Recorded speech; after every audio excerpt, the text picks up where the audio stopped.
Hello, my fellow adventurers! This is Mloentje, and welcome back to Throne and Liberty. Guys, today we are gonna go through our second co-op dungeon that came along the tier 3 dungeon. We are going to the Halls of Tragedy today. This is one of the dungeons, while it was bugged, while basically random matchmaking was not working because you got teleported into a different instance and you needed to basically go out and back in on the team lead. You were not getting these randomized matchmaking rewards. So to be able to spend my coins, what I did was I ran the one that I needed the most loot from. So this is the dungeon I'm most familiar with. So this is also the dungeon I'm gonna heal, of course. Now I am gonna, for recording purposes, I'm gonna go into the specific dungeon, because if I do party matchmaking, I might get like 6 Doomrod Groves and 2 Chapels of Madness and I don't have any coins left. So I'm just gonna, for sake of recording, I'm gonna go into the specific dungeon, guys. So don't do that. And yeah, as a healer, you almost instantly always have an entrance. Let's see if we get to the boss, or if we can actually see the instance this time. Because Rankerwood we saw, yeah, look at that, perfect. So let me do this and this. Yo, perfect. And let's go in. We got 3 mirrors, guys. I'll walk through the first mirror on the left. We're gonna need to kill some ads inside to open a door. And basically, it's 3 ads that stand in front of this hallway here specifically. Those are the only 3 you actually need to kill. You don't need to kill any others. Just this dude and then the 2 small ones that are in here.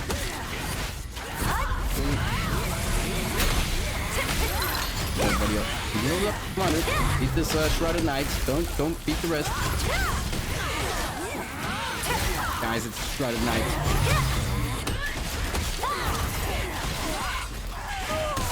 Did he? Really? Wasn't the Shrouded Knight? And of course, too many. There's not a lot of AoE in this group here. What do you have to say? There we go. Door is open. Perfect. Now the mini bosses are a whole other fight. They're actually harder than the boss, guys. You need to control these. So you can go left or right. I usually go left because it is easier to jump up. Place these here. Gonna just need to beat the 2 guards that are in front of this hallway here, or this doorway. Seems we got a lot of range. This one opens. Don't need to kill him. Just instantly, I am trying to... Really? Why am I not...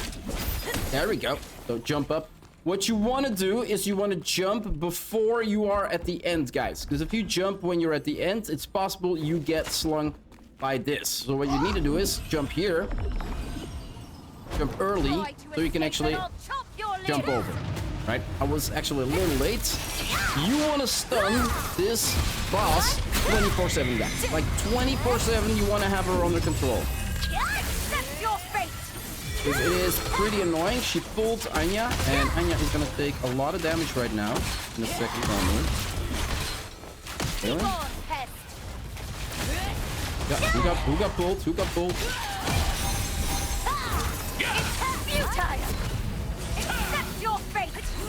Who's taking damage? Who's taking damage? Come on. Somebody is gonna need to get a lot of damage. Really? Oh, there we go. It was chronic. So if you don't out heal that specifically, guys, they are gonna wipe. And this is also why I say you kind of want to have this boss on complete stuff. And we go through the mirror. Nice. Damage does feel, well, not low. The second one you need to go into is the right mirror. And then, yeah, the last mirror is going to be towards the boss room. Here, you don't need to fight any mobs, guys. Basically, you see 2 fountains, one on the left and one on the right. You kind of need to interact with them. And until they work, right? And then 3 people go left, 3 people go right. And you basically run through everything. Go here, nice. You just go here and just click it. Even as a melee or as a DPS, just click it. You won't die if everybody is fast enough. Work it. Now we do need to wait till the other team on the other side actually got their fountain to work as well, else the doors won't open. Now you need to stay away from these, because if they link you up, like I will do right now, they will drain your health and your stamina. So stay away from the red circles, guys. There's a healer for me. It's pretty easy. We click on it again. The other team is clicking on theirs. And as soon as we're done, this gate should open. There we go. So yeah, don't fight the mobs, guys. Just run through. Just run through. Well, if you're not like AFK, you will survive it. Now, even if you die, you can see here that is basically the gate we came out from. So this gate also opened. So if you die, you can run from in here, right? And let's give you blue as well. Now, this boss is a little easier than the first mini boss, guys. He basically got a stun, from what I can see. And other than that, there is something wrong with flash shake, guys. You gotta push back. Nothing really too hard. Make sure everybody nice up. Stun with a push. Still not too hard. Flash rate working now? Yeah, now it's working. I've been noticing recently that it's like maybe going under the ground or something. And there we go. Boss is dead. So, like I said, I don't think she really has like a one kill option like the first boss, mini boss has. And now we go into the middle mirror over the couch, and there we go. We kill a couple mobs that are guarding the door, and then the door opens towards the boss. And then the mechanics for this one are like melee have the easiest job in this dungeon. This give me some more damage. Go. Kill these guards. They do need to die, all of them, before the door opens. At other doors, you just kill the 3 that are in front or the 2 that are in front, right? Might go more. So, how best to explain this fight? There's gonna be 3 different types of circles. We're gonna have the boss here in the middle. We got a red circle, and basically the target of the red circle cannot get healed.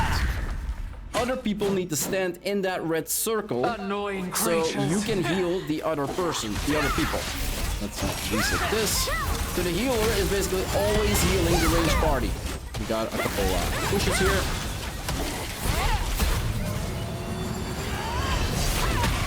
Yep.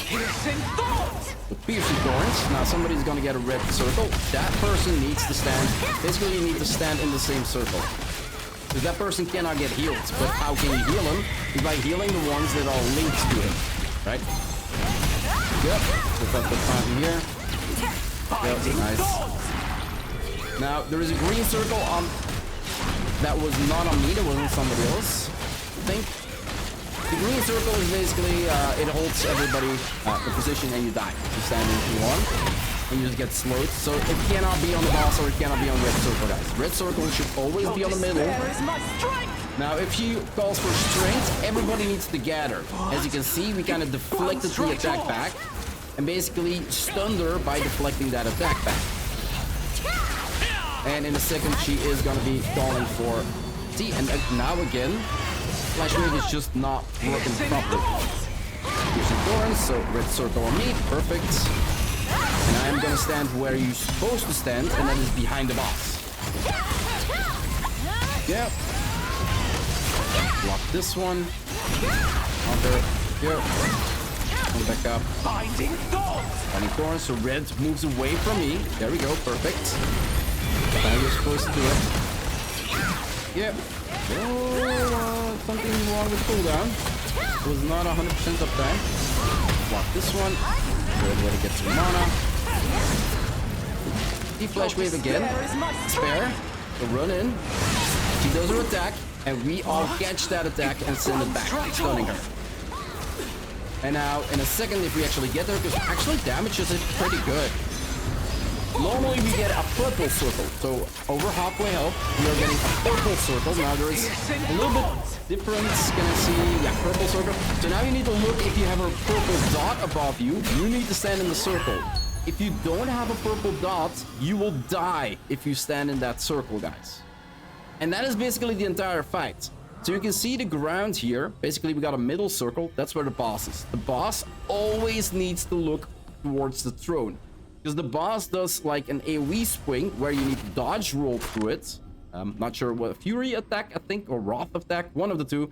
But basically, you need to dodge roll. You cannot just block it, right? She does that every 10 seconds. So the tank actually needs to dodge roll every 10 seconds or 20 seconds. Like, that is gonna happen a lot. Now, you see the circle over here and over here. That is basically where the greens go. So every time you get that green circle, you basically run to the side and place it here.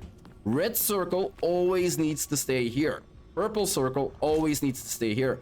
Because if you stand over here, the boss basically has a diagonal of her wipe attack that you need to dodge roll that is behind the boss. So if you stand on the side, you're gonna need to dodge roll every 20 seconds like the tank needs to do.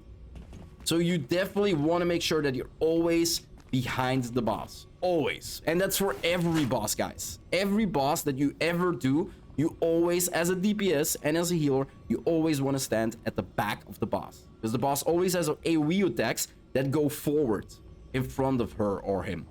And you want to avoid those, right? So, yeah, that's basically the fight. And like I said, with the purple circle, 2 people will get a purple dot on them. They need to stand in the circle. Now, basically, you can heal the person that is targeted by the red circle, by the purple circle. You cannot heal the one that is turned into red circle. Now, once she calls for energy, the purple circle will change into a red one, where everybody needs to gather into.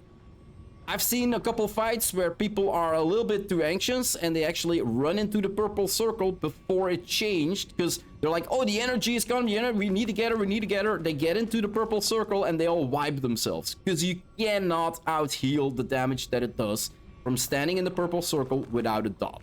It is really, it's hard, guys. It's hard.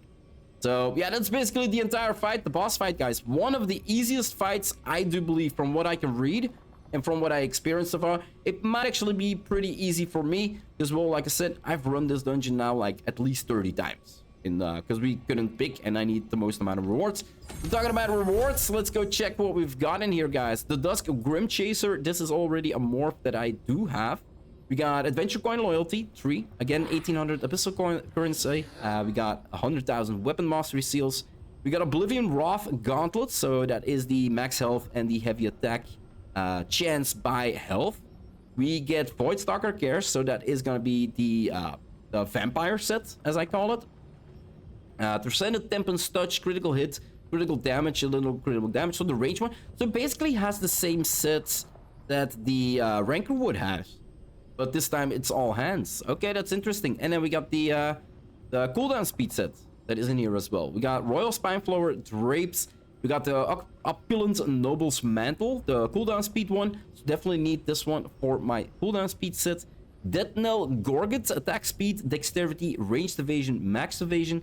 We got the Honor Promise Signet. This is one that I obtained recently. Strength, Wisdom, Hit Chance, and Endurance. This is going to be for my PvP set, guys. Strength is good, Wisdom is good, Hit Chance is good, Endurance is good. All good in PvP. So definitely upgrading this ring. We've got Shock Commander's Gauntlet, so the tier 2 gloves, tier 1 gloves are in here, guys. And then the Ant Wing and the Fermented Protein. Yeah, there we go. That was the actual fight. Guys, I'm gonna wrap up this episode here. If you want to see more of my Let's Play here in Throne and Liberty, or my quest progression codexes run that I do, or whatever content that I might release on my channel, just hit that subscribe button. It would always help out a lot. I do hope you enjoyed this episode, and I'll see you in the next one. Bye-bye.